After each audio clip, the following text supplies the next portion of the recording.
Best God quotes.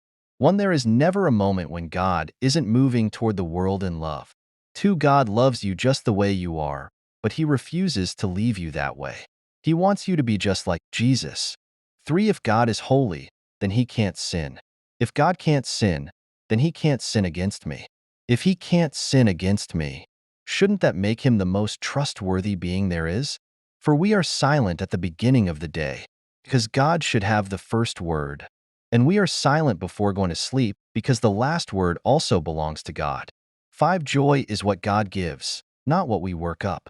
6. To be a Christian means to forgive the inexcusable because God has forgiven the inexcusable in you. 7. Before the water turned into wine, someone had to do the ordinary, tiresome task of filling the water pots. We want the new wine to just appear, but Jesus calls us to fill the jars first. In short, God often wants us to participate in our own transformation. 8. If God has positioned us in a certain place, we must leave all the details to Him. 9. When we sin and mess up our lives, we find that God doesn't go off and leave us. He enters into our trouble and saves us. 10. Our relationship must be right with God before it can be right with man. 11. God never made a promise that was too good to be true. 12. The Bible does tell us who we are and what we should do, but it does so through the lens of who God is. The knowledge of God and the knowledge of self always go hand in hand.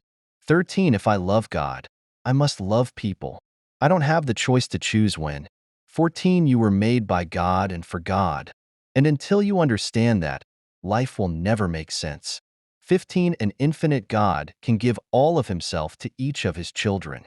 He does not distribute Himself that each may have a part, but to each one. He gives all of Himself as fully as if there were no others.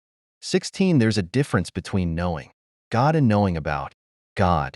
When you truly know God, you have energy to serve Him, boldness to share Him, and contentment in Him. May 17th God in His mercy lead us through these times. But above all, may He lead us to Himself. 18. God writes the gospel not in the Bible alone, but on trees and flowers and clouds and stars.